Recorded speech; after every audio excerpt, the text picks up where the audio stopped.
Alhamdulillahi Rabbil Alamin, wa bihi nasta'in,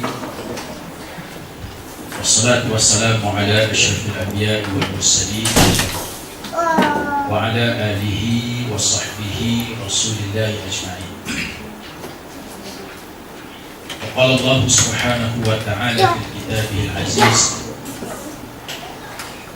qalu subhanaka la ilma lana illa ma 'allamtana innaka antal alimul hakim. Qala rabbi shrah li sadri wa yassir li amri wahlul 'uqdatam min lisani yafqahu qawli. Allahumma arina al-haqqa haqqan warzuqna ittiba'ah wa arina batila batilan warzuqna ijtinabah. Rabbana iftah bainana wa baina qaumina bil haqq wa anta khairul fatihin. Yang hormati seluruh kursi, pengusaha, pimpinan alumni, seterusnya ikhwah dan akhwat muslimin muslimat sekalian dan kasih sekalian. Sebelum kita melihat lebih jauh tentang persoalan halal ataupun haram GST ini, kita perlu mengetahui terlebih dahulu tentang kerangka ekonomi Islam, falsafah yang berkaitan dengannya, dan juga perbezaannya dengan kerangka ekonomi yang berasaskan kepada ideologi liberalisme dan sosialisme. Muslimin muslimat yang dirahmati dan dikasihi sekalian, perkara yang paling penting dalam konteks ekonomi Islam itu, bila kita berbicara tentang ekonomi Islam, ia bukan sekadar perbankan dan juga keuangan. Hari ini negara kita Malaysia di antara negara yang menjadi model kepada sistem perbankan dan keuangan Islam. Tetapi ekonomi Islam tidak hanya seperti itu. Itu hanyalah suatu juzuk kecil dalam ekonomi Islam. Adapun ekonomi Islam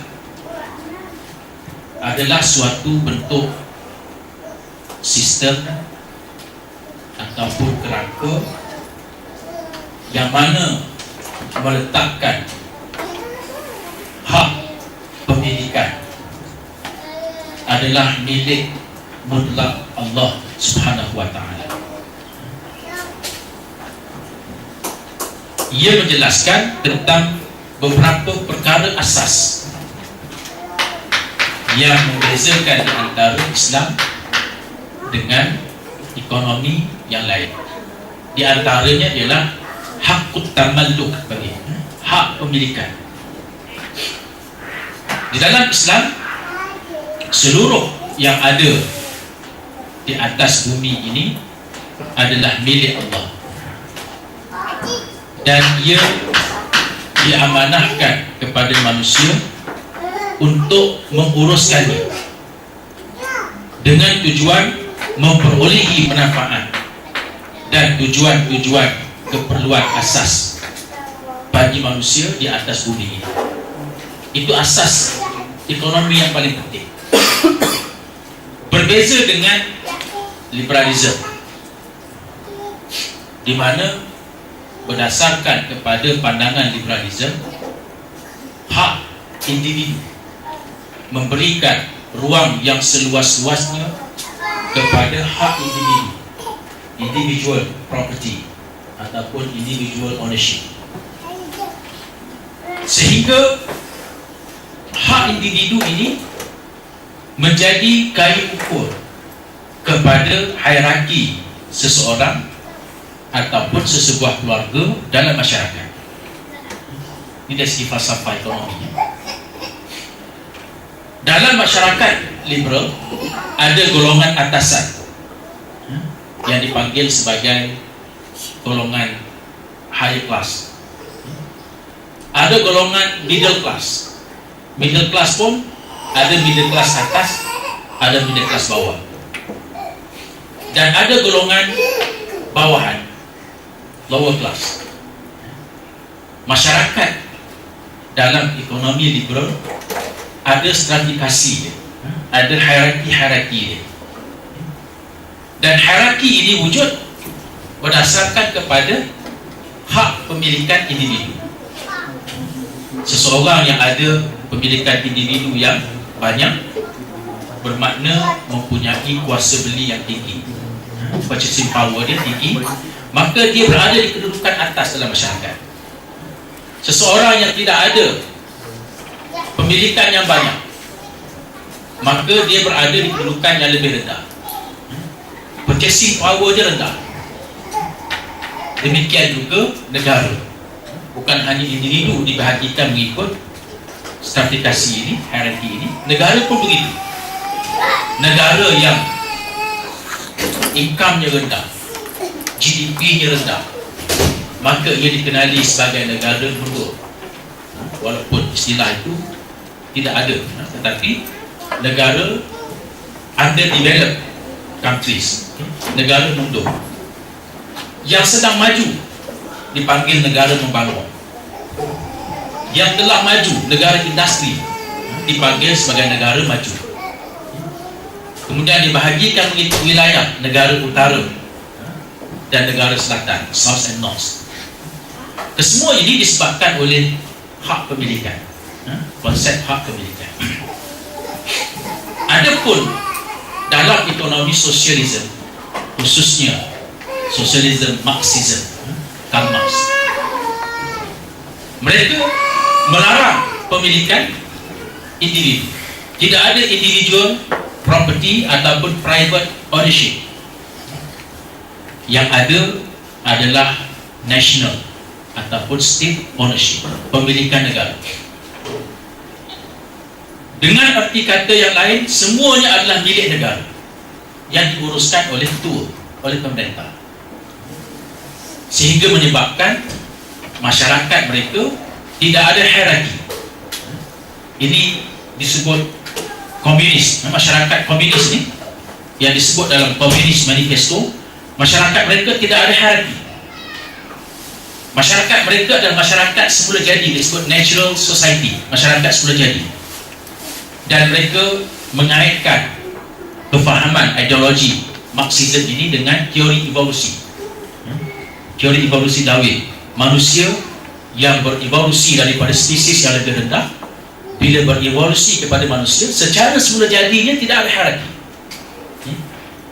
Bila tidak ada hierarki, tidak ada persaingan. Dalam masyarakat liberal ada persaingan, competition. Bila ada persaingan, maka ada pasaran terbuka, pasaran bebas. Dalam masyarakat sosialisme tidak ada pasaran bebas. Yang ada adalah pasaran yang dikawal oleh negara. Ini di antara asas penting yang berkaitan dengan ownership, dengan hak tamalluk, dengan hak pemilikan. Islam berada di tengah-tengah di antara kedua titik ekstrim ini, yaitu mengikut Islam, harta ini, dunia ini dimiliki oleh Allah. Dunia dimiliki oleh Allah, tetapi Allah memberikan kepada manusia tugas untuk menguruskannya. Sebab itu dalam Islam, apa sahaja yang berkaitan dengan sistem kehidupan ini, di antara prinsipnya, yang pertama tauhid, yang kedua khalifah.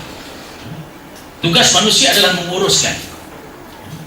Allah sebut, Allazi ja'ala lakumul arda firasyan.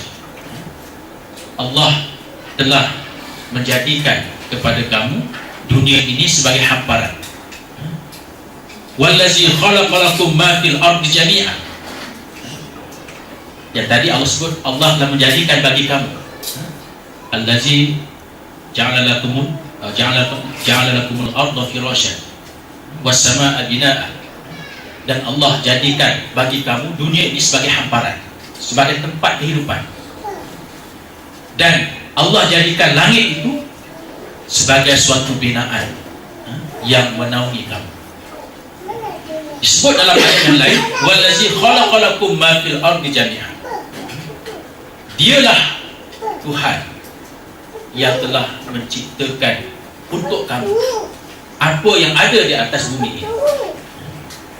Ayat ini para ulama tafsir, khususnya mereka yang dari kalangan fuqaha, wallazi khalaqalakum ma fil ardi jami'an. Dialah Allah yang telah menciptakan bagi kamu setiap apa yang ada di atas bumi ini. Berdasarkan kepada ayat ini, maka ulama-ulama usul fiqh telah merumuskan suatu kaedah dalam fiqh. Al-aslu bil asya' al-ibah. Hukum asal kepada perkara-perkara dunia halal. Hukum asal, makanan, pakaian. Kalau kita nak dapat makanan daripada apa sahaja di atas bumi ini, hukum asalnya harus halal, kecuali bila ada nas Al-Quran, ada nas hadis yang menyatakan bahawa ini haram, ini makruh dan sebagainya. Kalau tidak ada nas dalam perkara dunia, sebab Allah menjadikan dunia ini bagi kamu. Dalam perkara dunia, makanan dia, pakaian dia, tempat tinggal dia, sekiranya tidak ada nas yang menyatakan haram, tak ada nas menyatakan makruh, maka hukum asalnya halal, harus. Jadi Allah memiliki segala. Walillahi mulkus samawati wal ardh. Bagi Allah segala kekuasaan, kerajaan di langit dan di bumi. Tetapi Allah memberikan manusia untuk menguruskan alam ini, menguruskan harta yang ada di atas bumi ini. Maka ada perkara yang bersifat sangat perlu, disebut daruriyah. Ada perkara yang merupakan keperluan asasi, iaitulah hajiah. Dan ada perkara yang merupakan hanya keperluan tambahan, tahsiliyah. Islam membahagikan perkara daruriyah, perkara yang disebut essential needs, ataupun boleh juga disebut basic needs, keperluan asas, yang kalau tidak ada keperluan itu, manusia akan musnah, tidak boleh hidup. Seperti air, udara, makanan, ini keperluan asas yang manusia perlu. Maka hak Allah, itu semua adalah hak Allah, diberikan kepada manusia untuk menguruskan, termasuk menguruskan alam ini. Maka manusia yang menguruskan, mengambil manfaat daripada hak Allah itu, mereka kena lihat ada suatu perkara yang menjadi keperluan utama bagi mereka, essential need ataupun daruriyah. Kalau tidak ada perkara ini, manusia tak. Kemudian yang kedua, perkara yang perlu, hajiah. Perkara ini kalau tidak ada, manusia tidak sempurna hidupnya, bahkan boleh membawa kepada kemudaratan. Perkara-perkara yang perlu, contohnya dalam konteks kehidupan kita, contohnya ialah rumah. Rumah ini satu keperluan yang kalau tidak ada, kita tidak sempurna. Tadi itu kalau tidak ada memang tak boleh hidup. Air, udara, rumah, pekerjaan, ini semua adalah keperluan yang kalau tidak dapat disempurnakan, ia boleh memudaratkan kehidupan kita. Yang ketiga, hajiah, tahsiliyah, iaitu perkara yang menjadi aksesori dalam kehidupan. Kereta, perhiasan. Walaupun kereta diperlu, tapi kalau tak ada tidak memudaratkan kita. Kita ada alternatif lain. Ini di antara konsep harta yang ada dalam Islam. Dan ia berbeza dengan apa yang ada dalam masyarakat liberal dan juga masyarakat sosial. Liberalisme dan sosialisme. Perkara ini sudah mula disedari dalam konteks masyarakat barat. Mereka sudah mula sedar bahawa betul ada pembahagian itu. Ada basic needs, essential needs. Kemudian ada perkara yang hanya bersifat tambahan. Sebab itu apabila runtuhnya sosialisme dan liberalisme sudah mula dipertikaikan, pada tahun 1992 muncul satu konsep baru dalam pembangunan sesebuah negara, iaitu konsep yang dipanggil sebagai sustainable development. Sekarang pun banyak orang cakap sustainable development, pembangunan lestari. Sustainable development ini ia didefinisikan sebagai the development that meets the needs of present generation without compromising the ability of future generation to meet their own needs. Pembangunan yang dapat memenuhi keperluan masyarakat manusia pada hari ini tanpa mengabaikan keupayaan generasi yang akan datang untuk memperolehi keperluan mereka. Jadi konsep pembangunan sustainable development ini sudah mula bercakap tentang konsep harta, konsep keperluan, basic needs, dan dibahaskan panjang lebar tentang apa itu needs yang dimaksudkan dalam sustainable development. Di antaranya disebut needs ini maksudlah air, makanan, udara yang bersih. Kemudian dimasuk juga antaranya kesihatan, pendidikan dan seumpama. Jadi itu asas dalam konteks ekonomi Islam. Falsafah yang pertama. Saya sebut beberapa prinsip lah sebelum kita pergi kepada GST. Yang kedua, prinsip yang penting juga ialah prinsip di mana tujuan ekonomi Islam adalah untuk mengupayakan keluarga. Tujuan ekonomi itu adalah menjadikan setiap keluarga itu berupaya untuk memperolehi kehidupan mereka masing-masing. Sebelum bercakap tentang persoalan-persoalan yang besar, yang begitu kompleks sekarang, makroekonomi, mikroekonomi, benyah industri, ini konsep-konsep yang begitu kompleks sekarang. Ekonomi simple, very simple. Nama pun economos. Eco dalam bahasa ini semua dia berasal daripada bahasa Greek. Eco dalam bahasa Greek bermaksud rumah. Eikos. Ekologi, kajian tentang rumah. Tentang habitat. Ekonomi menguruskan rumah, menguruskan persoalan rumah tangga.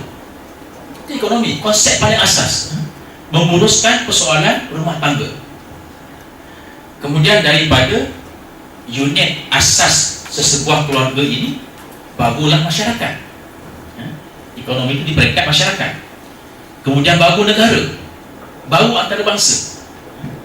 Jadi tujuan utama ekonomi ini ialah menjadikan sesebuah keluarga boleh berdiri sendiri, tidak bergantung kepada orang lain. Bila keluarga ini ada sumber dia, maka dia berinteraksi dengan masyarakat. Dalam sistem ekonomi dahulu, sistem barter. Dia hasilkan pakaian, bertukar dengan keluarga yang menghasilkan barang besi. Keluarga yang menghasilkan barang besi bertukar dengan keluarga yang menghasilkan makanan.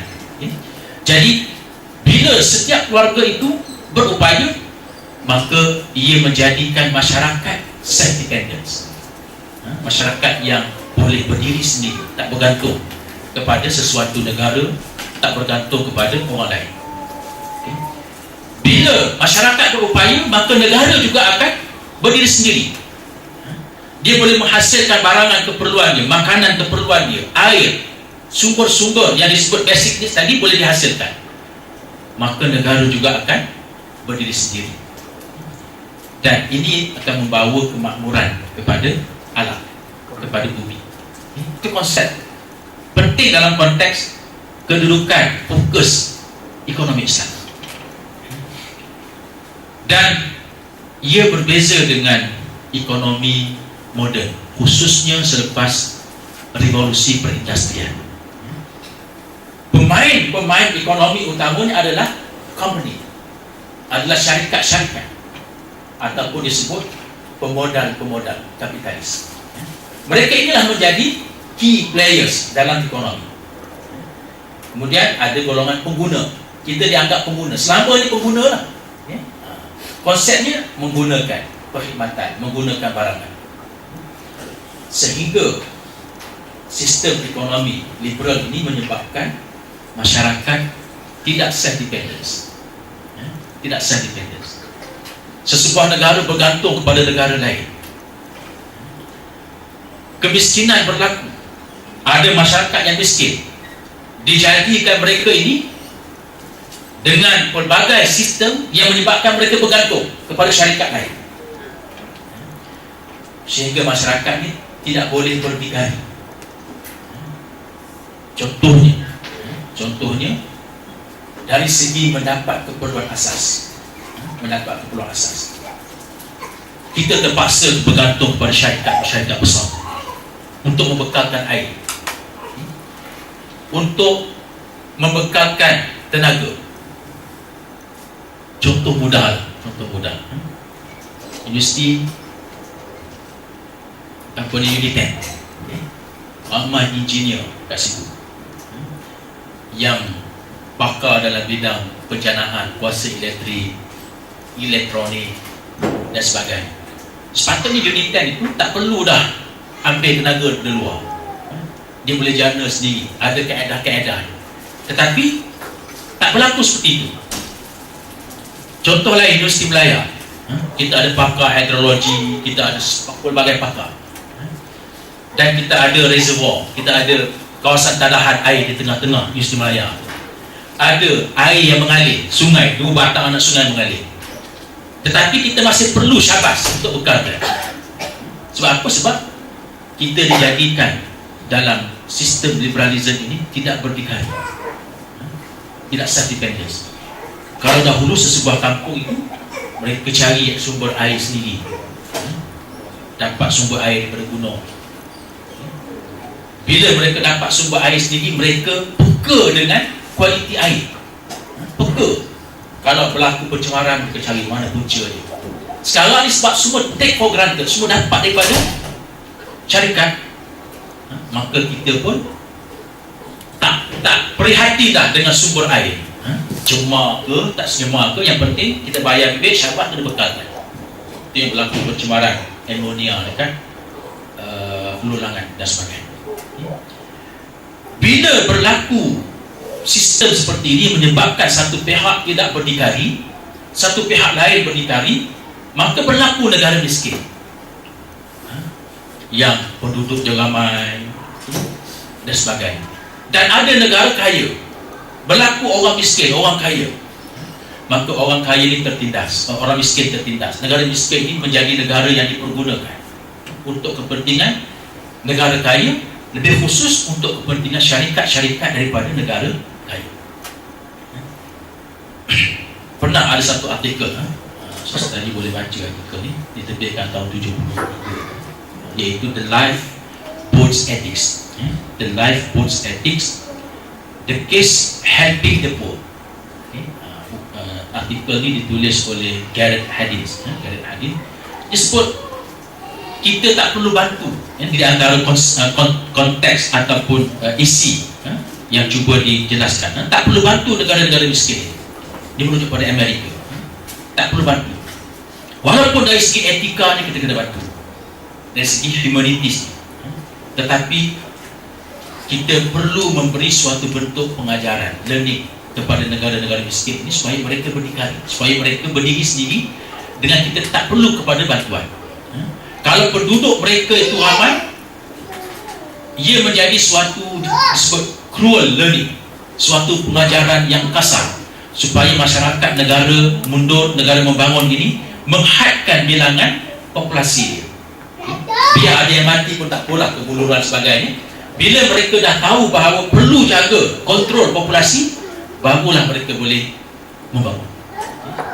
Dia ada pandangan seperti itu, iaitu melihat aspek perbezaan ekonomi itu tidak dari segi perspektif etika sebagai seorang manusia, tetapi dia lihat dari segi, sebab latar belakang di biologis, seorang ahli biologi, dia lihat dari segi hukum-hukum ekologi dan seumpama. Ini di antara isu yang besar yang diperdebatkan sampai hari ini. Adakah menjadi tanggungjawab kepada orang-orang kaya dan negara-negara maju untuk membantu negara miskin? Dalam Islam, tujuan ekonomi ini adalah untuk membangunkan sebuah keluarga yang self-dependence, sebuah masyarakat yang self-reliance, keluarga yang boleh berdikari, masyarakat yang boleh saling bergantung antara satu sama lain. Sebab itu dalam Islam ini, institusi masjid itu dianggap institusi yang paling penting, dipanggil sebagai institusi masyarakat. Dan Imam Asy-Syafi'i, kalau kita lihat dalam sistem ekonomi Islam, sistem zakat, ni ramai yang kata pandangan Imam Hanafi lebih jauh ke depan. Sebab Imam Hanafi kata, contohnya dalam nak beri zakat fitrah, kata Imam Hanafi, zakat fitrah boleh diganti dengan wang. Wang ambil sebab beras ni tak tahan lama, dia kata. Ambil wang, bawa ke pusat, kemudian Baitul Mal di pusat akan agih-agihkan. Kata Imam Syafi'i tak boleh. Tak boleh, kata Imam Syafi'i. Zakat dengan beras, sebab zakat fitrah tu zakat dengan makanan asasi. Sebab walaupun makanan asasi tak tahan lama, kalau disimpan, bawa ke, contohnya ibu negara Madinah waktu itu, orang nak berzakat fitrah di Baghdad, nak jalan Baghdad ke Madinah tu berapa hari pula. Jadi kata Imam Syafi'i, setiap qaryah ada masjid. Masjid tu yang agihkan, masjid tu yang bawa beras tu pergi jumpa dengan orang miskin. Apa maksud dia? Maksud dia ekonomi yang berdiri sendiri dan masjid yang pusat. Masjid yang menguruskan siapa yang miskin dalam masyarakat, siapa yang memerlukan, siapa yang kaya yang kena bagi. Jadi diuruskan oleh masjid. Ini dibuat oleh Rasulullah sallallahu alaihi wasallam. Bila masjid, imam, ketua qaryah, mereka ni orang yang boleh menguruskan masyarakat, bukan macam JPKT, kata Ustaz saya terus. Orang yang tahu masyarakat ni perlu apa, bila dia menguruskan dan dia berjaya menjadikan masyarakat tu keluar daripada kemiskinan, berdikari. Bila ada orang bayar zakat, bayar fitrah, nak agihkan kepada orang miskin dalam masyarakat tu, dah tak ada, ada lebihan. Barulah lebihan ni dibawa ke pusat. Itu konsep ekonomi Islam. Suatu bentuk ekonomi yang bersifat decentralization, iaitu ekonomi yang dikawal oleh keluarga, ekonomi yang dikawal oleh masyarakat. Kemudian lebihan itu bawa ke pusat. Pernah berlaku di zaman Sayyidina Umar bin Khattab radhiyallahu anhu, yaitu orang-orang yang baru masuk, yang masih belum Islam. Bila Islam sampai ke Bahrain, yang masih belum Islam, pergi jumpa Sayyidina Umar, supaya minta Sayyidina Umar ini, dia daripada Bahrain pergi ke Madinah jumpa Khalifah, minta kepada Sayyidina Umar ini supaya menaikkan cukai orang bukan Islam, jizyah, menaikkan cukai kembali. Tak pernah berlaku dalam sejarah orang rakyat minta cukai dinaikkan. Tetapi ketua kepada kabilah ini, kepada kaum ini, datang berjumpa dengan Sayyidina Umar, minta supaya dinaikkan cukai kembali bagi orang bukan Islam. Sebab apa? Sebab mereka tahu bahawa cukai dalam konteks cukai kepala lah, jizyah, dalam konteks masyarakat pada waktu itu, bila dinaikkan cukai, duit ini akan kembali kepada masyarakat. Dia tak bawa ke pusat. Kalau dikutip cukai di kawasan Shah Alam, maka daripada duit Shah Alam ni kembali kepada masyarakat. Bila ada lebih, baru bawa ke pusat. Itu kaedah dia. Demikian juga dengan zakat. Zakat itu dikutip akan kembali kepada masyarakat. Kalau lebih, barulah dibawa ke Baitul Mal. Dan Baitul Mal pula setiap tahun akan dikosongkan. Dia tak simpan. Tahun ini sampai hujung Zulhijjah, maka masih ada lagi, akhirkan. Sebab tahun depan akan dikutip baru, ada kutipan baru. Kosongkan. Dia tak simpan. Sebab itu berjaya mengatasi kemiskinan. Di zaman Sayyidina Umar bin Abdul Aziz, antaranya 2 tahun setengah, kaedah yang dipakai berjaya menghasilkan suatu bentuk ekonomi yang makmur dan tidak ada orang yang miskin. Sebab cukai tak dikutip, dikutip hanya zakat. Bagi orang Islam dikutip jizyah dan kembalikan kepada masyarakat. Itu di antara falsafah, prinsip dalam ekonomi Islam yang ianya melampaui apa yang kita faham perbankan dan kewangan Islam. Dan ada seorang tokoh kemerdekaan daripada negara Asia, iaitu Mahatma Gandhi. Mahatma Gandhi dia sebut tentang satu bentuk ekonomi. Dia kata ekonomi yang ada dalam masyarakat dunia pada waktu itu, sebab dia di antara pejuang kemerdekaan India. Dia kata ekonomi imperialis ini merosakkan dunia, termasuk merosakkan negara-negara yang dijajah. Maka Mahatma Gandhi mencadangkan, dia kata saya nak cadangkan satu bentuk ekonomi yang disebut sebagai village economy, ekonomi kampung. Simple je. Dan dia ada ambil pandangan agama Hindu lah, sebab dia agama Hindu. Dan tak nafikan bahawa agama-agama ni ada suatu nilai bersama yang dikongsi, walaupun tak sama dari segi akidah. Ada nilai sejagat, universal values yang dikongsi. Di antara konsep kesederhanaan, ini semua agama mengajar suatu kehidupan yang sederhana.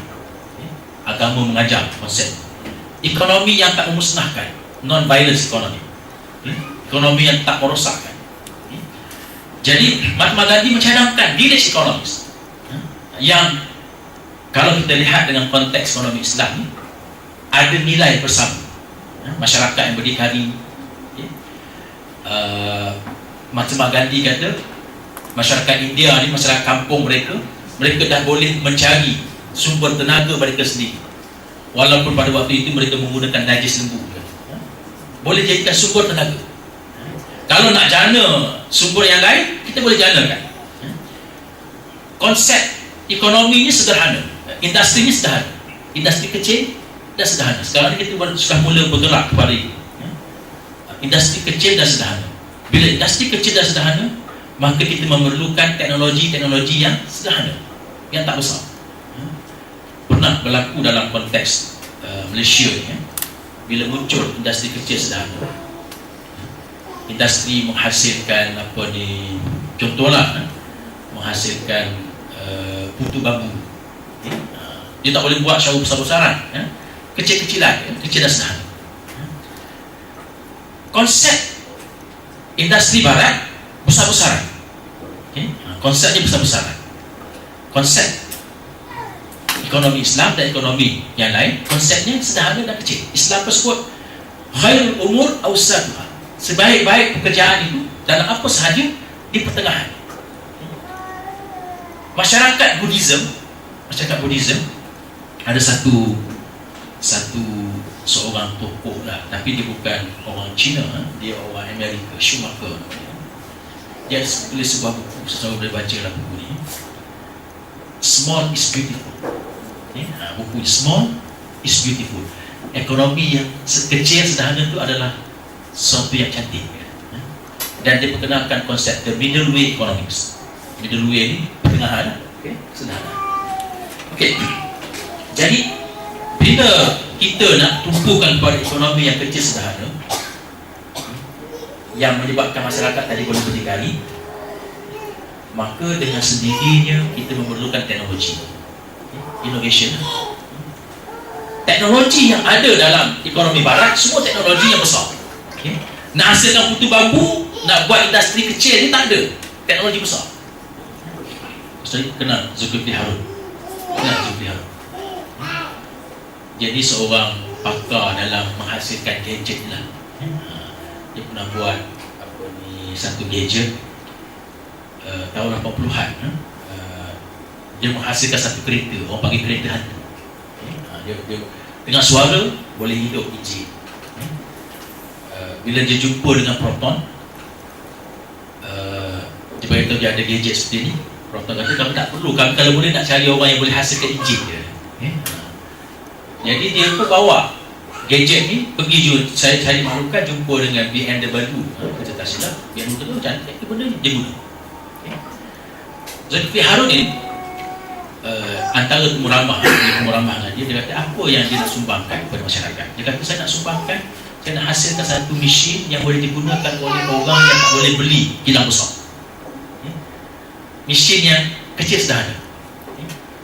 Jadi maksudnya kalaulah Mahatma Gandhi dia sebut kita sudah ada tenaga yang sudah dijana oleh masyarakat kampung, dia kata, walaupun menggunakan najis rembulan pada waktu itu, tetapi maksudnya suatu amalan-amalan teknologi yang tradisional tetapi telah dimajukan dengan inovasi sains terkini. Teknologi yang kecil yang tradisional, bila kita masukkan elemen-elemen innovation, maka dia akan maju. Itu jangan kita anggap bahawa konsep ekonomi small scale ekonomi, kata Gandhi ekonomi kampung, Islam kata ekonomi yang sederhana yang menjadikan masyarakat berdikari berasaskan masjid. Jangan kita anggap lepas ni tak ada lah innovation baru, tak ada. Dia ada, cuma konsep scale dia, size dia. Itu prinsip yang kedua, bahawa Islam menjadikan masyarakat ini berdikari. Belum masuk GST tu kan.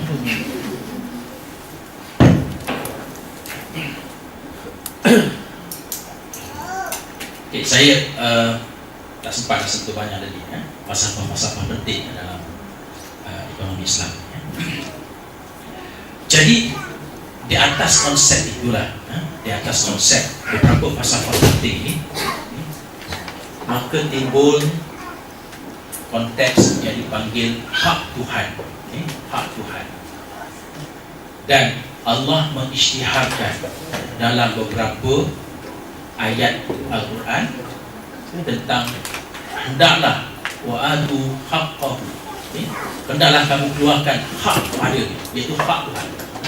Setiap harta ini ada hak Allah bagi mereka yang ada harta lebihan.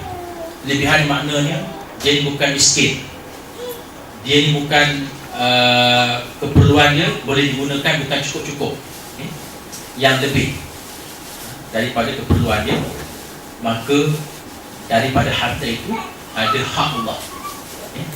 Walaupun hak Allah itu keseluruhan, maka disitulah ada konsep zakat. Dalam Islam tidak ada cukai. Dalam Islam yang ada hanyalah zakat. Zakat ini adalah mengeluarkan sebahagian daripada hak yang menjadi milik Allah untuk diberikan kepada golongan asnaf yang memerlukan. Termasuklah asnaf itu fi sabilillah, iaitu suatu pembahagian kategori yang luas. Sabilillah ini luas. Orang yang nak belajar, nak menuntut ilmu dan sebagainya. Kemudian ada suatu cukai yang diperkenalkan kepada orang bukan Islam, disebabkan kita nak beri perlindungan kepada dia, perlindungan dan juga keselamatan kepada dia, maka disebut jizyah. Orang Islam kena bayar zakat, orang kafir kena bayar jizyah. Ini dua perkara yang dikenalkan dalam Islam. Dan jizyah itu dikembalikan kepada pembayar. Zakat dikembalikan kepada kawasan yang mengeluarkan. Dia tidak dibawa ke tempat lain. Jadi konsep zakat dan konsep cukai itu akhirnya adalah untuk mengupayakan masyarakat, mengupayakan keluarga. Bukan untuk berniaga, bukan untuk sebagainya. Berniaga ni aspek lain. Maka atas sebab itu tidak ada perkara-perkara selain daripada zakat dan tidak ada perkara-perkara selain daripada jizyah. Melainkan beberapa perkara yang disebut antara usyur. Usyur ni cukai yang diperkenalkan kepada orang bukan Islam yang berdagang di negara Islam. Cukai pelabuhan, atau sebut cukai pelabuhan, cukai sempadan. Mereka datang, mereka kena bayar cukai untuk perdagangan. Dan cukai tanah, cukai tanah yang mengeluarkan hasil. Ini ada disebut dalam beberapa kitab fiqh. Dikenal oleh Rasulullah, para sahabat dan sebagainya, yaitu bagi orang bukan Islam, bagi orang Islam dia kena bayar zakat. Pertanian ni kena bayar zakat. Ada cukai tanah yang kena dikeluarkan bergantung kepada hasil. Kalau tanah tu terbiar, tak ada cukai. Kalau tanah tu mengeluarkan hasil, barulah ada cukai percentage tertentu daripada cukai itu untuk hasil. Kalau dia berniaga, dia bertani, pertanian dia rugi, berlaku bala bencana, malapetaka alam, maka dia tak kena cukai. Tak kena cukai. Berbeza dengan sekarang, cukai tanah ni hasil ke, terbiar ke, rugi ke, kena bayar juga. Jadi itu konteks cukai dalam Islam. Maka hukum asal selain daripada perkara-perkara ini, hukum asal mengutip cukai ini, selain daripada perkara-perkara yang berkaitan dengan jizyah, selain daripada kewajipan zakat, hukum asal haram berdasarkan kepada beberapa nas. Di antaranya ayat yang jelas, yaitu firman Allah Subhanahu wa ta'ala, ya ayyuhallazina amanu la ta'kulu amwalakum bainakum bil batil illa an takuna tijaratan an qaradin minkum. Wahai orang-orang beriman, janganlah kamu makan harta sesama kamu. Sesama kamu ni maksudnya di antara masyarakat dengan masyarakat, kerajaan dengan rakyat. Jangan makan harta, mengambil harta daripada orang lain, mengambil harta daripada sesama kamu, dari kerajaan, daripada rakyat. Kerajaan nak ambil harta rakyat, jangan diambil secara batil, melainkan dengan jalan perniagaan, melainkan dengan cara berniaga. Kalau nak ambil harta daripada orang lain, berniaga, tukar barang contohnya, bayar dengan wang. Antaradin minkum, yang kamu saling mereda. Kalau kerajaan nak ambil duit daripada rakyat dengan cara berniaga, ataupun cara yang saling mereda di antara satu sama lain. Jangan makan harta kamu sesama kamu, ambil duit, ambil harta daripada sesama kamu dengan cara yang batil. Cara batil maknanya orang tak reda. Bila dia kutip duit, rakyat tak reda. Ataupun riba, perkara-perkara yang gharar, riba, menipu dan sebagainya, semua perkara batil. Melainkan dengan jalan perniagaan yang kamu saling reda antara satu sama lain. Itu jelas menunjukkan bahawa termasuk mengutip cukai. Mengutip cukai ni ambil harta daripada rakyat yang rakyat tak reda. Ini satu aspek yang penting yang kita boleh fikirkan nanti. Contohnya, bila saya sebut antara minkum, kalau tak kutip cukai macam mana? Siapa yang nak kutip sampah? Contohnya lah, kalau tak kutip cukai, Macam mana siapa nak uruskan perkara ni? Di situ ada nilai perniagaan. Al-tijaratan. Contohnya, sekarang ini kalau kita bayar cukai, ini ideal ya, ideal. Tapi sekarang dah berlaku, dah putih local concern putih cukai dan sebagainya. Sistem Islam, kalaulah kita kembali pada sistem Islam sebenarnya, amalkan dalam kerangka sistem Islam, cukai tak ada. Jadi bagaimana kalau local concern mereka nak jalankan perniagaan, jalankan kutip sampah dan sebagainya, iaitu berniaga antara minkum, berniaga. Contohnya, konsep kutip cukai ini dikenalkan oleh liberalism sejak zaman Adam Smith lagi, iaitulah untuk membiayai kerajaan. Bila dikutip cukai, kita beri cukai itu kepada local concern, MBSK lah contohnya, MBSK. Adakah MBSK dalam ekonomi neoliberal sekarang, adakah MBSK yang akan kutip sampah? Tak kutip. Dia akan private dan pula cari pula kontrak daripada syarikat-syarikat untuk kutip sampah. Kadang-kadang syarikat tu itu yang ada ruang untuk berlakunya rasuah, salah guna kuasa, sebab melalui pihak ketiga ada ruang. Maka dengan sendirinya kita kutip cukai untuk kita bayar kepada peniaga juga, kontraktor juga, peniaga, kita bayar. Cuma kita melalui MBSK. Dekat situ ada ruang-ruang dan sebagainya lah. Kalaulah masyarakat kita ni, saya dah sebut masyarakat yang self-dependent tadi, ketua masyarakat JKK, ketua JKK ni orang yang terpelajar, orang yang faham bagaimana nak membangun kemasyarakatan dia, katakan tak kutip cukai lah, katakan MBS kata tak payah kutip cukai, sudah pasti ketua ni akan bermesyuarat dengan jawatan kuasa dia.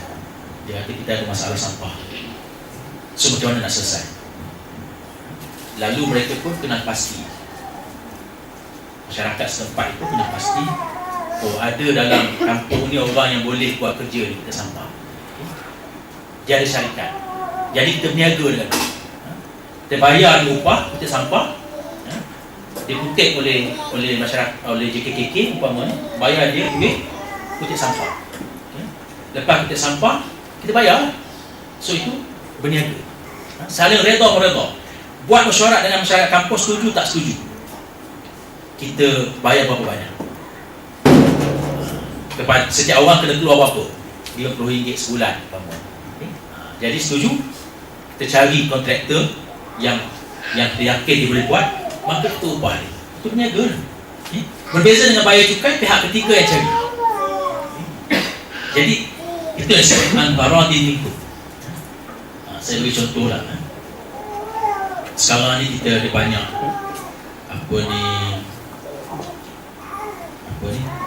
pencurian. Boleh dikatakan setiap kawasan perumahan sekarang ni dia akan membiayai pengawal keselamatan di sini. Ada yang syarikat pengawal keselamatan ni dia berpegang pengawal angkat tangan dia. Orang angkat tangan, walaupun dah ada stiker, dah tutup bar sebagainya kan. Jadi bagaimana ini boleh berlaku? Ada ketua dalam tahaman tu panggil masyarakat, kita ni ada orang rumah kecurian, kena pecah dan sebagainya. Setuju tak setuju? Kalau kita kutip duit, kita kutip duit, kita cari syarikat-syarikat yang berpotensi. Kalau syarikat ni setakat angkat tangan je, kita batalkan, kita cari yang lain pula. Iaitu dia boleh jaga keselamatan kita. Mesyuarat dalam satu taman. Setuju? Berapa kena sebulan? RM30. Pertama, yang kali pertama RM100 nak bina apa ni bar tu, pondok keselamatan, kita bina dulu. Lepas tu kita upah.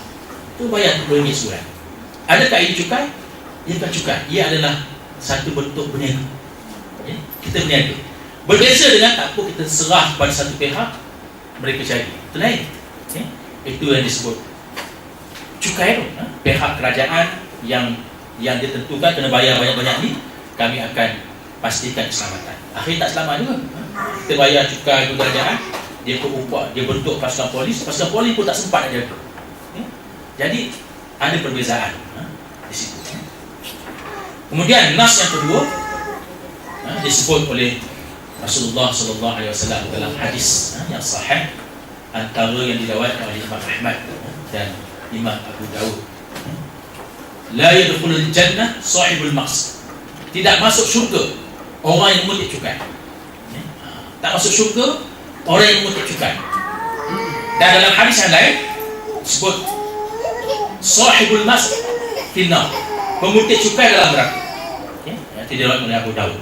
Jadi bila ada ancaman-ancaman ini, maka para ulama menyatakan bahawa hukum mengutip cukai ini hukum asalnya haram. Dan ini diperkukuhkan lagi dengan pandangan-pandangan ulama. Di antaranya apa yang pernah berlaku, direkodkan pernah berlaku di zaman pemerintahan Al-Malikuz Zahid.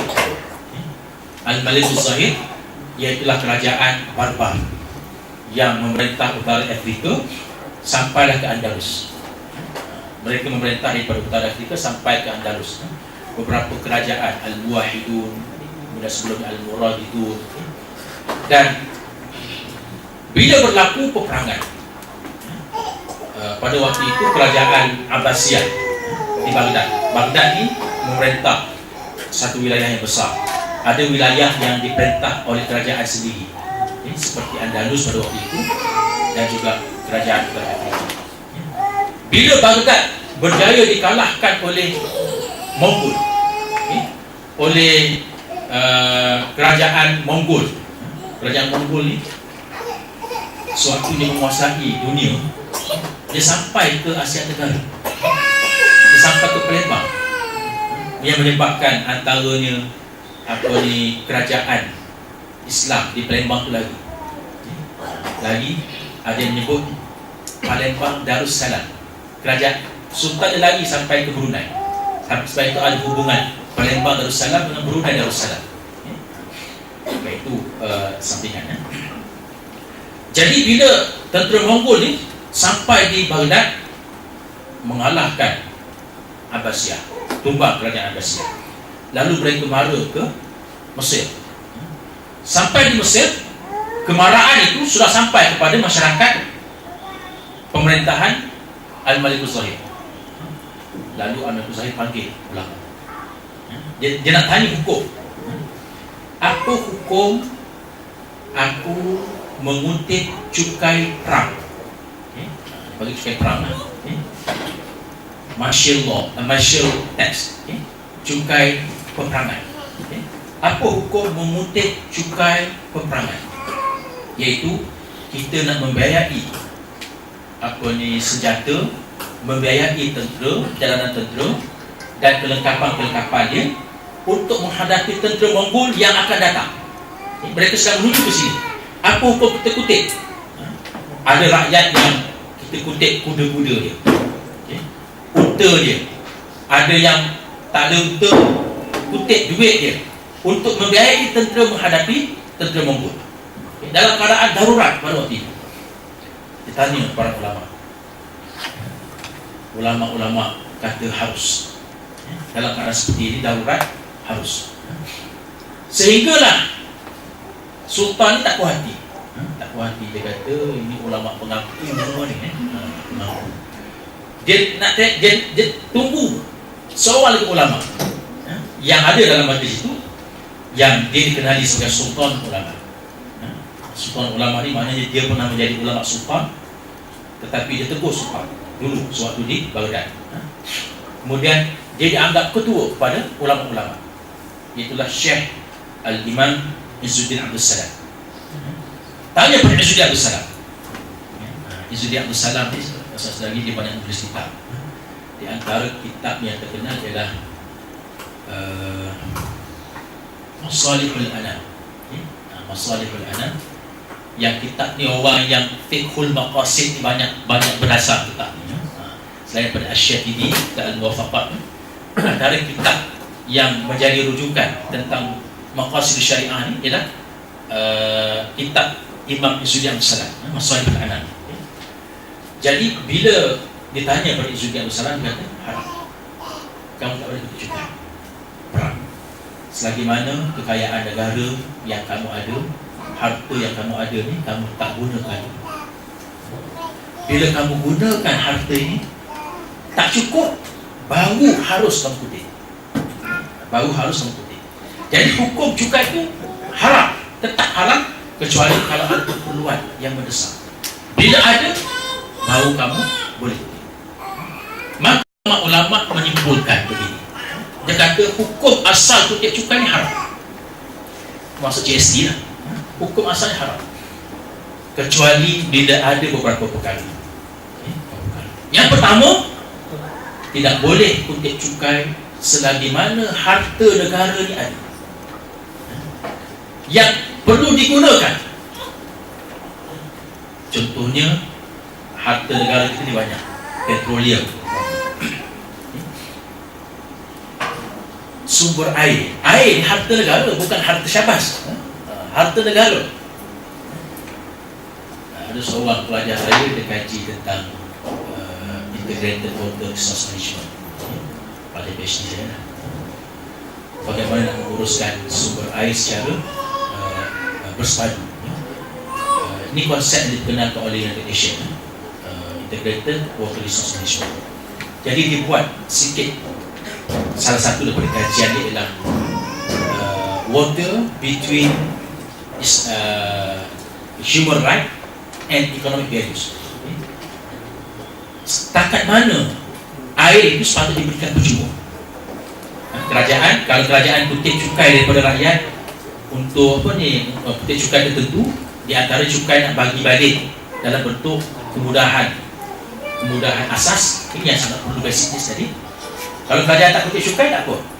Dan kalau kerajaan kutip cukai daripada rakyat, kerajaan akan pulangkan balik dengan membekalkan basic needs, essential needs, iaitu antaranya air. Jadi setakat mana yang digunakan oleh seseorang itu, dia lepas percuma. Macam selama 20 meter padu contoh. Jadi berapa meter padu dalam konteks Islam, dia buat ukuran. Kita ambil wudu, berapa volume kita ambil wudu sehari, minum berapa gelas kita guna sehari, kemudian mandi berapa jumlah yang Rasulullah kalau mandi itu berapa banyak, bukan berendam, bukan dia Rasulullah mandi itu berapa banyak, ambil wudu satu ni, ambil wudu.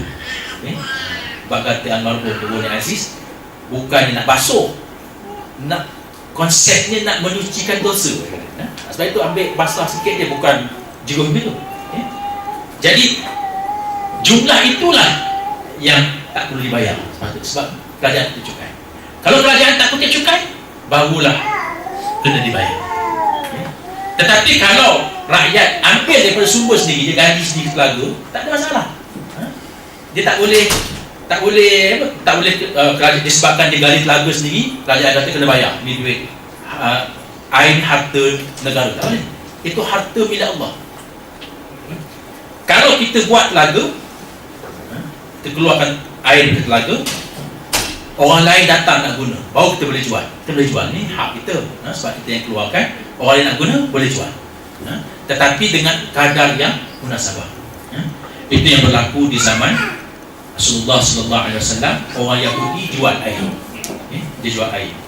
Rasulullah kata, siapa di kalangan sahabat yang sanggup beli telaga daripada orang Yahudi? Lalu Sayyidina Osman kata, aku sanggup.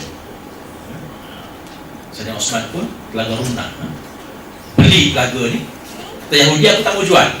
Kata Sayyidina Osman, tak apalah, kamu jual separuh, tak apalah, aku beli separuh. Satu hari kamu pakai, satu hari aku pakai. Jadi satu hari, bila hari Yahudi ni, dia penjual air, orang tak beli. Bila hari Sayyidina Osman, dia wakaf, dia bagi air. Siapa nak ambil lah, percuma. Akhir sekali Yahudi kata, tak apalah, kamu ambil lah semua, penjual. Maka Osman ambil, wakafkan. Itu ada pula konsep wakaf. Konsep wakaf cukup hebat dalam Islam. Yang menyebabkan ekonomi itu maju. Lalu Osman wakafkan tanah. Bila Osman wakafkan tanah tu, membangun, dia beli tanah keliling dia, tumbuh pokok-pokok kurma. Tumbuh pokok kurma yang banyak. Pokok kurma tu pula bila Osman wafat, dia diniagakan pokok tu, buah kurma dijual, lepas diberi kepada orang miskin, kemudian dijual, dapat pula hasil yang banyak, simpan duit. Sampai zaman Osmaniyah. Kata Osmaniyah pun begitu juga, masih mengeluarkan hasil yang banyak, maka sebahagian diberikan kepada orang miskin, dah cukup bagi pada orang miskin, lebihnya disimpan duit. Sehingga disebut hari ini ada satu akaun atas nama Sayyidina Osman, satu bank di Arab Saudi, akaun atas nama Sayyidina Osman. Betul lah disebut oleh Allah Subhanahu wa taala, masalul ladzina yunfiquna amwalahum fi sabilillah kamathali habbah anbatat sab'a sanabil fi kulli sumbulatin mi'atu habbah. Perbandingan orang yang mewakafkan, orang yang menafkahkan harta di jalan Allah seperti satu biji benih yang ditanam, keluar daripadanya 7 tangkai. Setiap tangkai ada 100 buah. Maknanya RM1 yang kita derma di jalan Allah, Allah akan berikan RM700 di akhirat. Di akhirat RM700. Pernah berlaku Sayyidina Osman juga, seorang sahabat yang cukup pemurah. Pernah berlaku kemarau berlaku di Madinah. Waktu itu makanan kurang, maka peniaga-peniaga mengambil kesempatan, dan tak salah, sebab makanan kurang, maka siapa yang dapat menawarkan harga tinggi, dia dapat. Maka berlaku inflasi, harga meningkat. Sehinggalah dengar cerita bahawa rombongan perniagaan Sayyidina Osman beratus-ratus ekor unta kembali daripada berdagang. Di atas belakang unta ni makanan yang banyak. Maka keluar peniaga-peniaga ni, keluar daripada Madinah, jumpa Sayyidina Osman. Osman belum masuk ni, jumpa. Dia kata, wahai Osman, aku nak belilah barang dagangan kamu dengan sekali ganda harga modal. Osman kata, aku tak jual. Kalau setakat sekali ganda ni musim kemarau, kamu boleh jual dengan harga yang lebih besar. Aku tak jual dengan harga sekali ganda. Datang sahabat kedua, kata, aku belilah dengan harga 2 kali ganda. Aku tak jual. Sampai 10 orang sahabat jumpa Sayyidina Osman, aku belilah dengan 10 kali ganda harga modal. Kata Osman, aku tak jual 10 kali ganda. Lalu kata sahabat ni, kamu nak berapa kali ganda? Kata Osman, ada yang menjanjikan kepada aku 700 kali ganda. Wallahu yudai kulli man yasha. Allah boleh tambah lagi 700 kali ganda, basic. Allah boleh tambah sampai berkali-kali ganda lebih daripada itu. Jadi kalau kita bincang konsep wakaf tu, memang kalau digunakan betul-betul memang berupaya membangunkan ekonomi ummah. Jadi ulama-ulama menyimpulkan bahawa tak boleh kutip cukai selagi ada harta negara. Kita ada sumber air, kita ada sumber hutan. Hutan ni pun tak boleh digunakan sewenang-wenangnya. Dan yang paling penting, kita ada sumber petroleum. Petroleum kita ni saya dimaklumkan oleh kawan-kawan Petronas.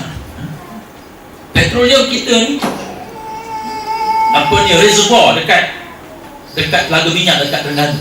Dia kata dah habis dah. Lepas habis isi lagi. Ada yang sebut, saya dengar daripada sahabat, daripada Haji Khairil, dia kata lepas habis tu ada minyak tu masuk lagi. Kemudian ditemui pula telaga minyak di laut dalam, deep water petroleum, iaitu di sempadan Sabah dengan Sulu. Sebab itu baru-baru ni, tahun lepas, 2 tahun lepas berlaku peperangan di situ, berlaku konflik. Ada kaitannya dengan telaga minyak. Kawasan tu dikatakan antara kawasan yang paling kaya di dunia. Antara ni kawasan, tapi laut dalam. Kawasan laut dalam. Jadi maknanya kita ada sumber itu. Dan sumber itu ada hukum dalam Islam. iaitu hukum al-ma'adin. Saya buka kitab Al-Um. Ada satu bab al-ma'adin, iaitu bab tentang sumber-sumber galian. Imam Syafi'i bahas kalau sumber galian itu atas tanah, macam mana kedudukan dia. Kalau sumber galian itu milik tanah seseorang, bagaimana kedudukan dia ada bahas hak-hak dia. Dan yang paling jelas, kalau sumber galian itu dalam laut, dalam tanah, yang ia adalah bukan tanah milik perseorangan, maka ia adalah milik negara. Milik negara itu milik rakyat, bukan milik syarikat. Jadi syarikat Petronas, Shell, dia hanya mengambil upah untuk mengeluarkan, bukan dia ambil, dia berniaga, dia dapat untung, bagi cukai pada kerajaan, bukan. Maknanya kerajaan dan rakyat hanya mendapat cukai company, cukai syarikat. Dia ambil, yang dia ambil itu adalah milik negara. Ini milik negara. Jadi sebenarnya dia calculation sepatutnya dia sebagai orang yang menerima upah, mengeluarkan galian minyak. Sekarang dia berbeza, kita mendapat manfaat daripada cukai yang dibayar. Cuma cukai yang dibayar itu besar, membiayai sampai hampir 40% daripada pembelian kerajaan sekarang. Sebab itu bila harga minyak jatuh, kerajaan pun kurang pendapatan. Itu yang pertama. Bila sudah ada semua masalah harta yang ada ni digunakan tak cukup, barulah boleh ada ruang untuk mengutip cukai lain. Yang kedua, digunakan sumber-sumber yang ada selain daripada sumber jadi yang telah dikutip. Jizyah, zakat ni yang kita dah kutip, jizyah yang kita dah kutip ni, kalau ada pula usyur, sumber cukai-cukai yang sudah sedia ada, yang para ulama sudah putuskan, dia pernah dilakukan oleh zaman para sahabat dan ada di zaman Rasulullah. Jadi setelah digunakan zakat dan sebagainya, masih tak cukup dengan secara yang betul digunakan. Contohnya zakat ni tak boleh berniaga setiap tahun, kosongkan Baitul Mal. Keberkesanan dia contohnya dikutip berdasarkan kawasan, kalau masyarakat berdikari lah.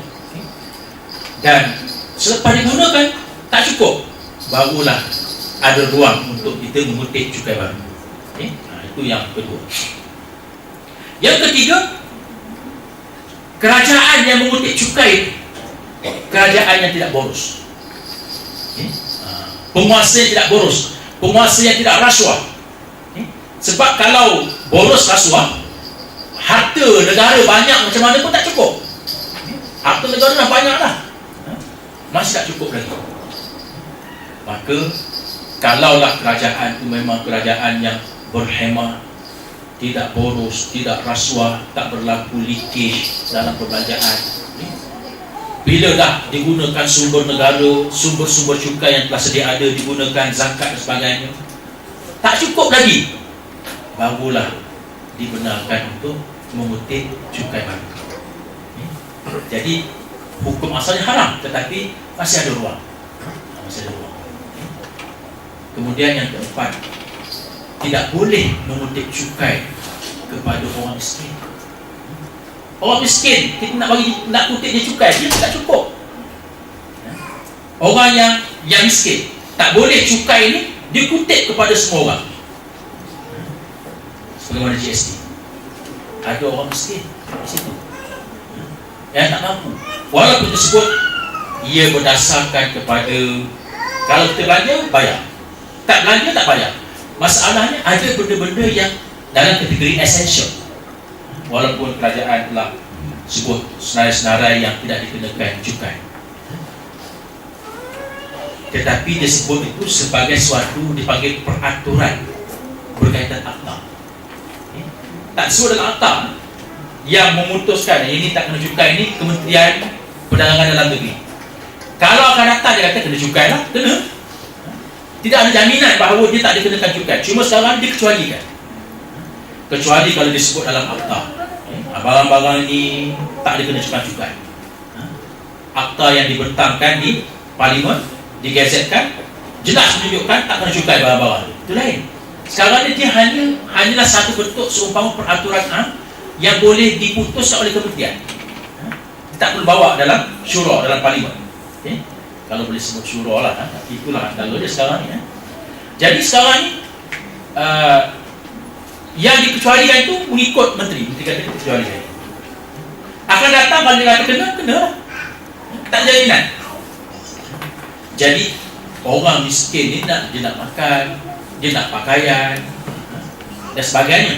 Jadi mereka kena bayar. Sedangkan mereka ni tak cukup. Tak cukup. Keperluan asas manusia, orang kaya orang miskin sama keperluan asas. Orang kaya pun tak boleh makan lebih daripada nilai tertentu. Dia makan lebih daripada nilai tertentu, sakit. Obesiti. Orang miskin tu begitu juga. Jadi dia ada tahap dia. Sebab itu orang miskin ni biasanya dia ambil keperluan yang dia perlu.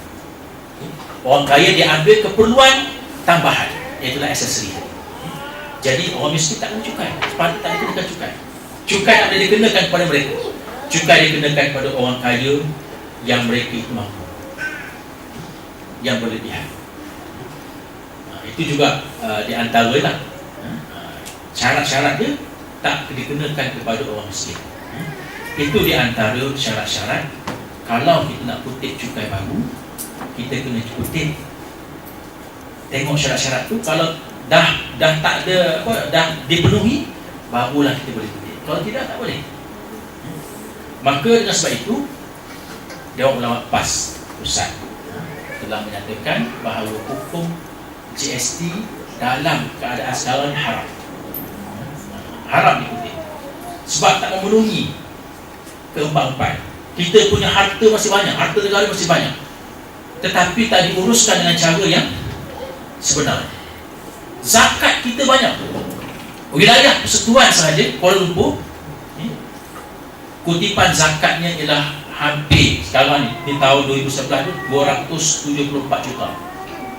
2011. Sekarang ni saya rasa dah hampir 300 juta. 300 juta ni sama dengan melebihi bajet tahunan negeri Perlis. Wilayah saja zakat. Perlis tu kecil, jadi bajet tahunan tak sampai 200 juta.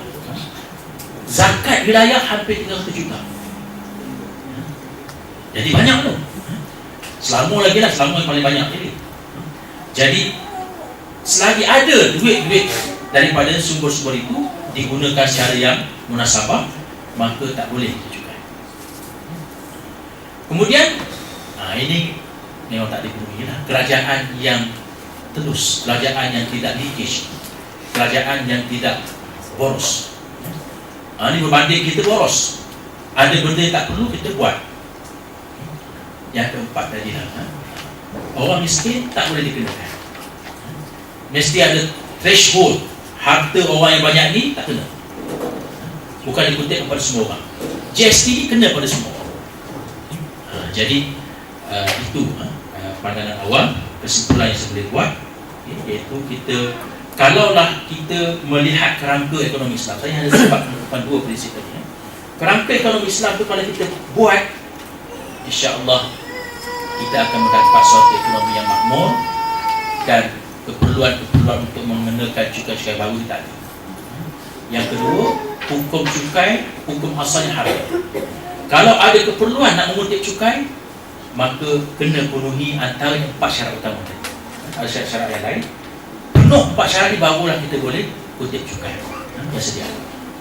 Dan kesimpulan yang ketiga yang terakhir, dalam keadaan sekarang ni memang GST ni tak memenuhi syarat-syarat tersebut.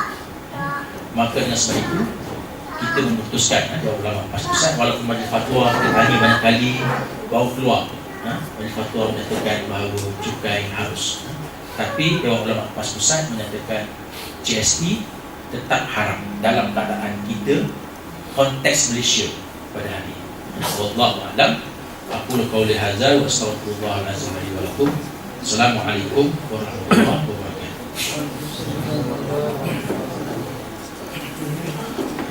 Waalaikumsalam warahmatullahi. Baiklah, tadi pengisian berkenaan dengan hal GST. Seterusnya saya rasa kita boleh masuk ke soal jawab. Sesi soal jawab. Jadi sampai ada soalan dipersilakan angkat tangan. Dan kita boleh bertanya kepada Ustaz Pengen GST.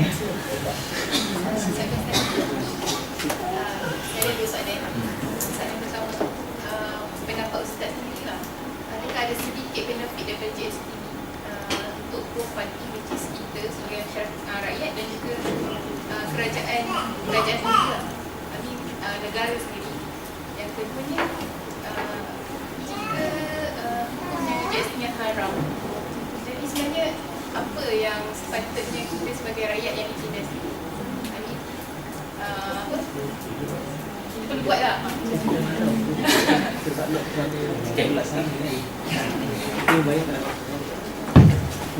Okey, tentang soalan yang pertama tu,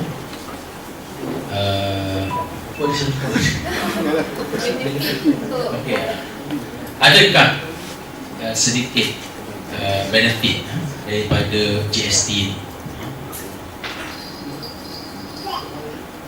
Kalau disebut oleh kerajaan, dengan GST ni tidak ada lagi cukai SST. Ada beberapa barang-barangan yang memang dikenakan SST, macam kereta,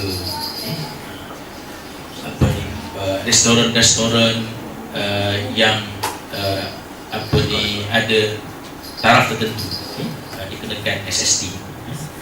Tetapi tak semua barangan dan perkhidmatan yang kena SST, tak banyak. Jadi memang yang barangan-barangan yang tak ada SST ni, bila diganti dengan GST, maka akan berlaku sedikit penurunan. Itu jaminan yang disebut oleh kerajaan, berlaku sedikit penurunan, berlaku inflasi dalam keadaan sedikit pada barangan tersebut. Kemudian memang berlaku peningkatan revenue kerajaan. Kerajaan akan mendapat sumber. Ini yang kita petikaikan kerajaan Malaysia ni.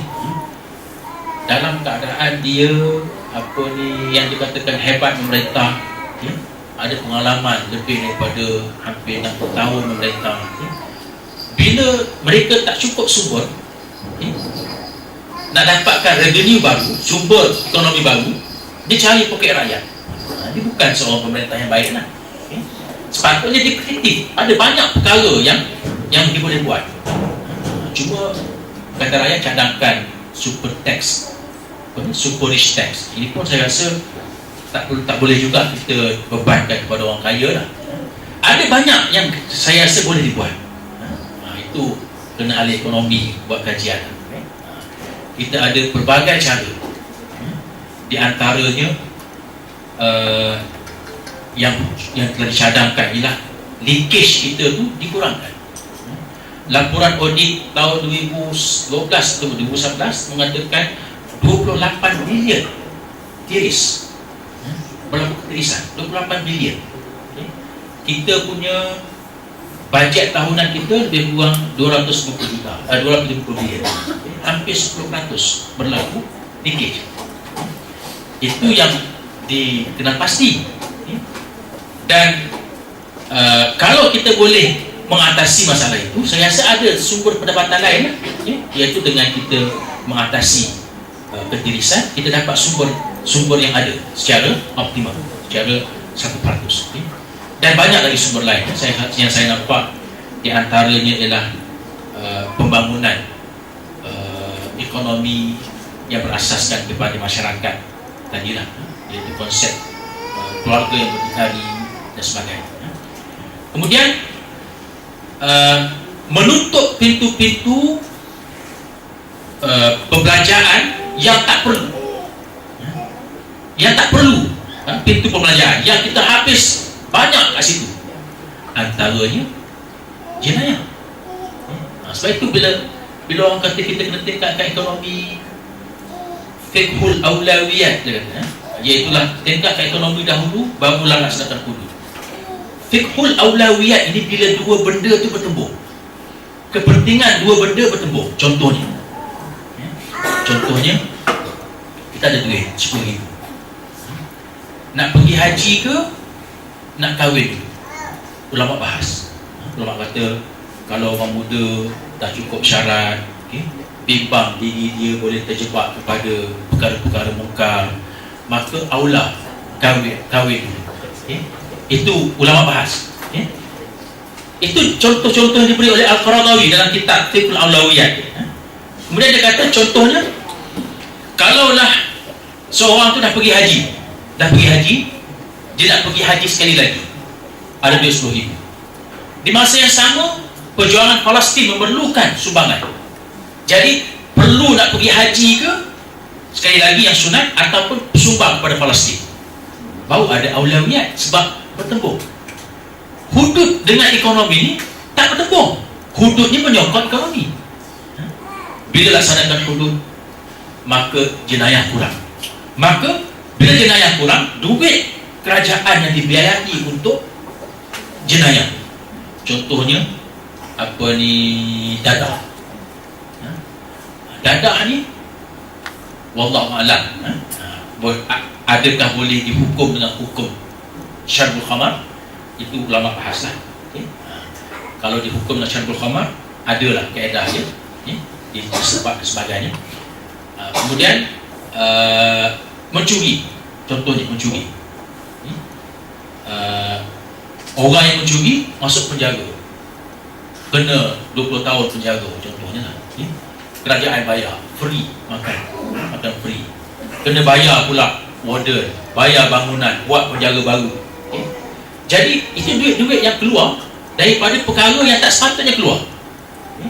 Kalau dengan sistem Islam, kita boleh memotong perbelanjaan. Boleh potong perbelanjaan tersebut.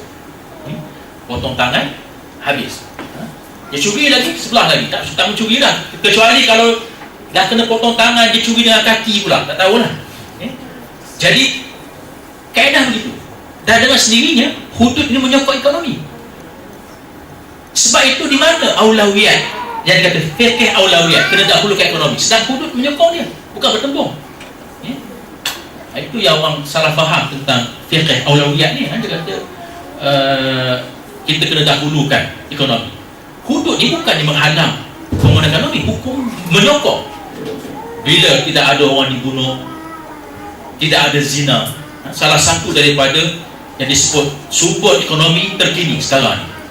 Dulu mungkin raw material sebagai capital, natural resources, sumber-sumber alam. Sekarang orang sebut antara sumber ekonomi yang penting ialah human capital.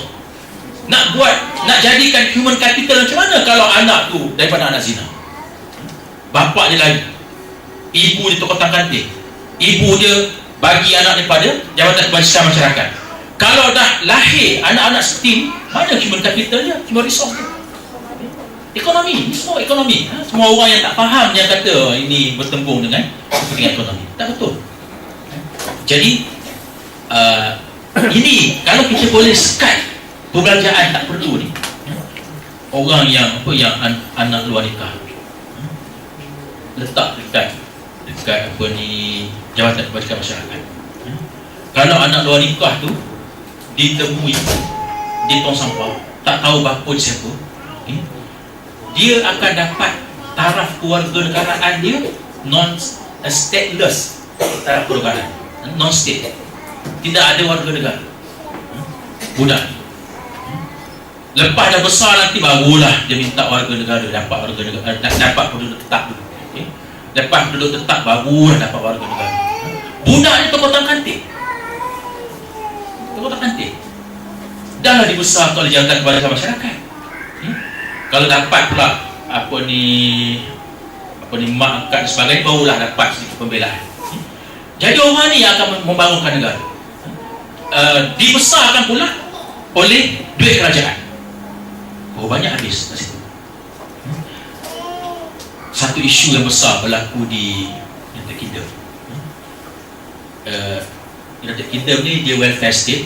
Dia ada dipanggil single parent allowance, allowance kepada ibu tunggal, dan juga diberi allowance kepada baby allowance.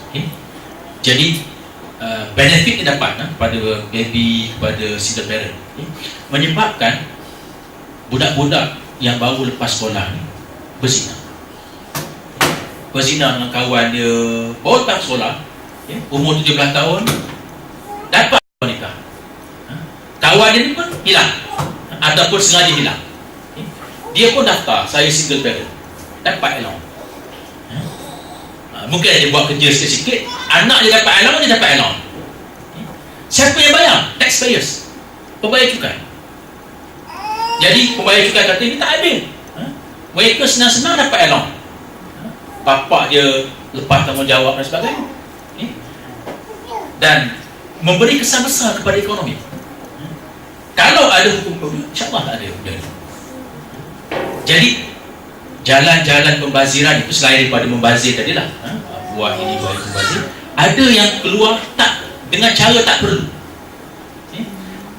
Apa ni, accident jalan raya. Kita antara negara yang cukup tinggi kadar kemalangan jalan raya. Bila kadar kemalangan jalan raya tinggi, syarikat insurans menanggung beban. Tanggung beban tinggi. Kita pun tanggung beban juga. Ada yang cacat, kekal dan sebagainya. Jalan pula sebabkan aksiden tu, divider rosak dan sebagainya. Itu semua jalan yang menyebabkan duit keluar cara tak perlu. Cuba kita bayangkan kalau kita buat hukum kisos. Orang terlanggar orang lain, dia terlanggar, dia tak niat membunuh, dia terlanggar, cedera tangan dia.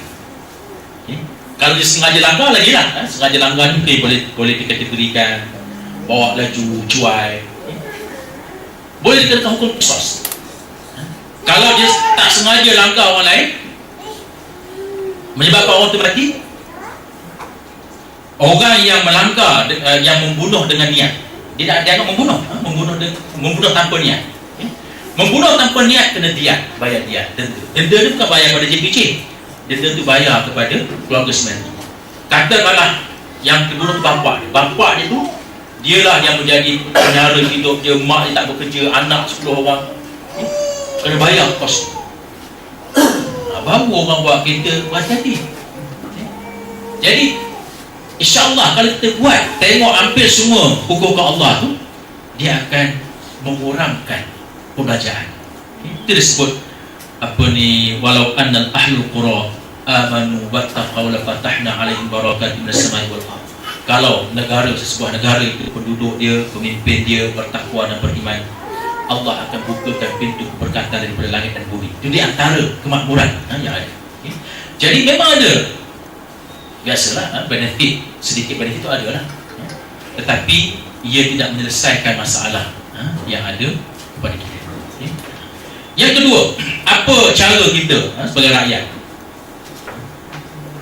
Saya tak nampak ada cara lain melainkan kita kena ubah kerajaan.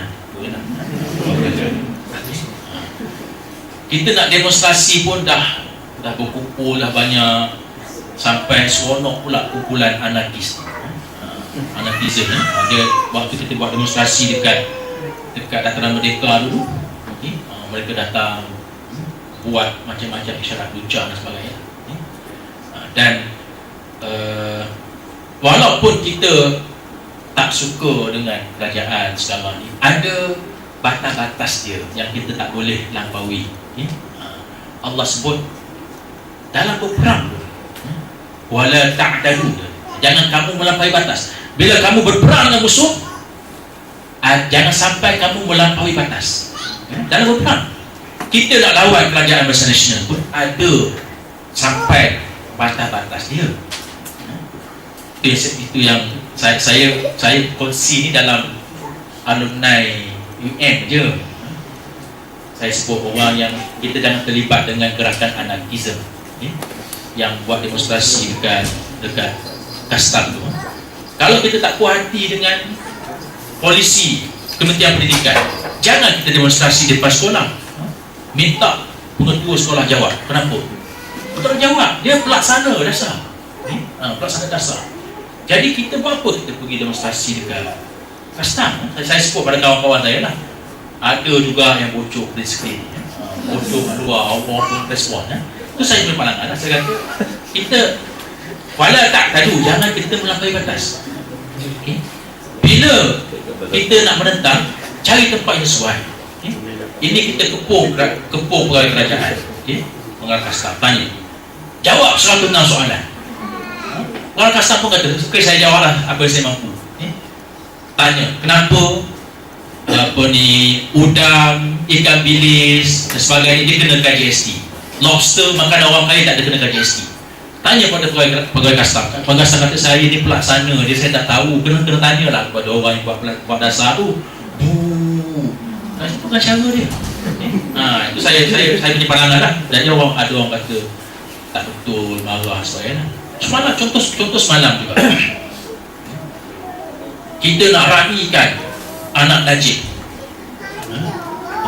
Dia punya plan nak berkumpul Dataran Merdeka, kita lawan berharap tempat anak Najib buat Parlimen untuk urus.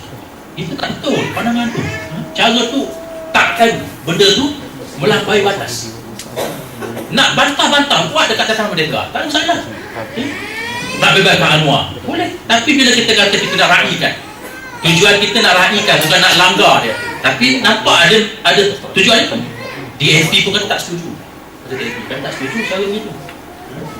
Jadi fala ta'tadu. Kita bantah-bantah. Cuma kita dah buat kan, dah buat macam-macam. Kerajaan buat juga. Kalaulah kita yakin GST itu tidak memberi manfaat, menyusahkan rakyat, kita yakin tak rakyat akan marah, dan rakyat itu marah.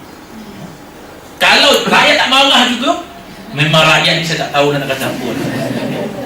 Jadi saya nampak itu, kita dah sampai ke penghujung, kita dah bantah kemuncak bulan Mei tahun lepas. Kita buat perhimpunan besar-besaran hampir 10,000 dekat Dataran Merdeka, kita bantah.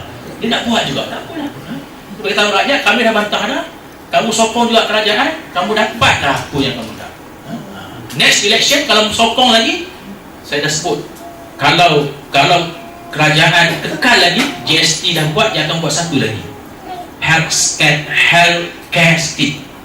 Scheme healthcare. Dia akan buat macam NHS. Setiap kita pula kena bayar setiap bulan, ada yang sebut antara 7 hingga 10% daripada pendapatan kita kena bayar untuk healthcare. Lepas tu kita boleh pergi ke mana-mana lah, untuk primary diagnosis, untuk rawatan utama kita boleh pergi dekat klinik, DEMC, SGMC boleh, sebab kita dah bayar.